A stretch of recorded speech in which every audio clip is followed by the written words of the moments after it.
Good morning, students. Let us continue with the poem of Unit 4. And the name of the poem is Why. Why means क्यों. I know a curious little boy who is always asking why. Why this, why that, why then, why now, why not, why by the by. मैं एक लड़का के बारे में जानती हूँ जो हर रोज़ उत्सुक होता है यह जानने के लिए ये वाई क्यों है, ये वाई किस लिए है, किस कारण है, क्यों होता है, किस लिए होता है, किसके कारण होता है और कैसे होता है. वो हर रोज़ एक प्रश्न की तरह उत्सुक होता है कि इनका सवाल क्या होगा और इनका जवाब कैसे ढूंढे. He wants to know why wood should swim, why lead and marble sink, why sun should shine and wind should blow, and why we eat and drink. वो यह जानना चाहता है जो लकड़ी होती है वो क्यों पानी में तैरती है, वो क्यों डूबती नहीं है, और वह यह जानना चाहता है जो भी धातु या कोई भारी भरकम चीज़ होती है वो पानी में क्यों तैरती नहीं है, वो क्यों अंदर पानी के अंदर डूब जाती है, और जो सूरज होता है वो क्यों चमकता है, वो अपनी क्यों रोशनी फैलाता है, चारों तरफ उजाला क्यों लाता है, और जो हवा होती है वो क्यों तेज़ चलती है और कभी कभी ठंडी हवा क्यों देती है, ऐसा क्यों होता है, किस लिए होता है. और जो हम इंसान या जानवर होते हैं वो लोग क्यों खाते पीते हैं, वो बिना खाने पिए क्यों नहीं रह सकते हैं, ये सब क्यों हो रहा है, किस लिए हो रहा है.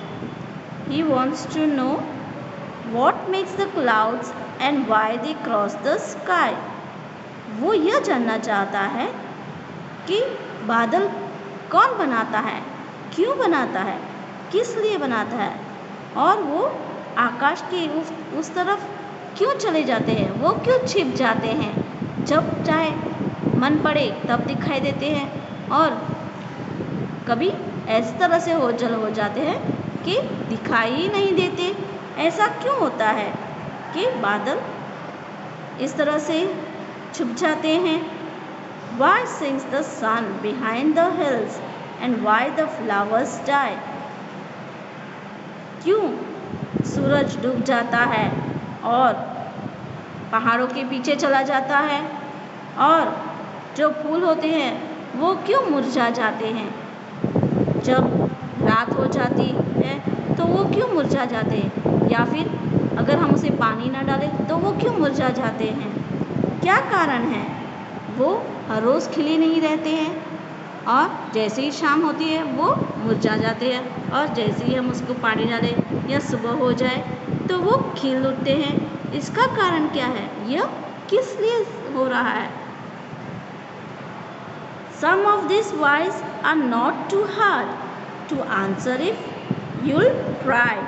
Others no one ever yet has found the reason why. यह मुश्किल नहीं है कि हम इसका हल ना निकाल सके. यह कोई बहुत बड़ी चीज़ नहीं है जिसका हमें जवाब नहीं मिले.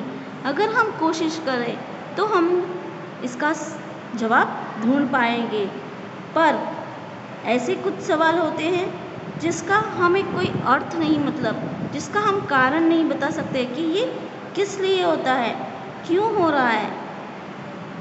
इस तरह से हमने आज इस पोयम में यह जो बच्चा उत्सुक है इस प्रश्नों का जवाब जानने के लिए, वो आज हमने इस पोयम में पढ़ा है, जो एक बड़ा सा प्रश्न चिन्ह है. वाई मतलब क्यों. आपको अभी मैं एक दूसरा पोयम पढ़ा रही हूँ जिसका नाम है the man in an onion bed. उस पोयम का नाम है the man in an onion bed, जो प्याज होते हैं उसके बेड पर वो आदमी है, उसके बारे में इसमें बताया गया है। I met a man in an onion bed.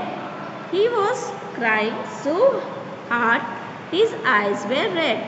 मैं एक ऐसे इंसान से मिला जो एक अनियन बेड पर था और वो रोए जा रहा था। वो इतने ज़ोर से रोए जा रहा था कि उसकी आँख जो थी वो सूज गई थी और लाल हो चुकी थी।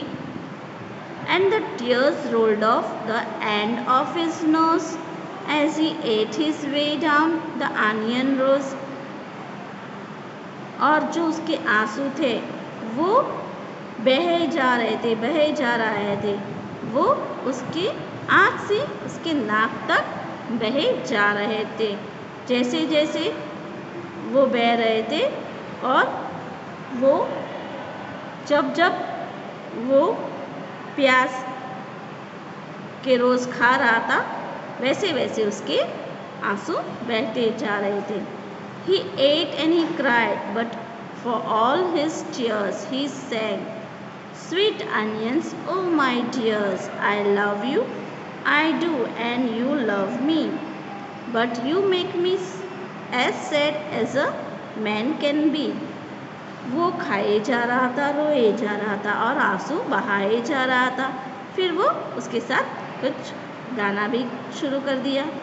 वो कहने लगा कि आप मीठे मीठे प्याज, मेरे खास प्याज, मैं आपको पसंद करता हूँ और मैं जानता हूँ कि आप भी मुझे पसंद करते हैं, पर आप लोग एक इंसान की तरह हो जो मुझे उदास करते हो।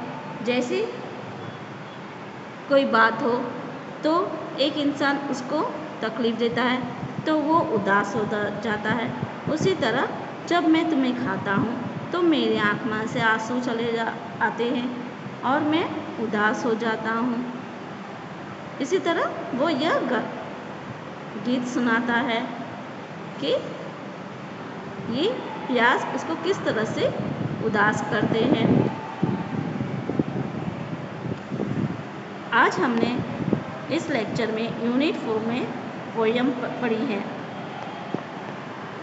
इसी के साथ आज का यह लेक्चर यहीं पर ख़त्म होता है।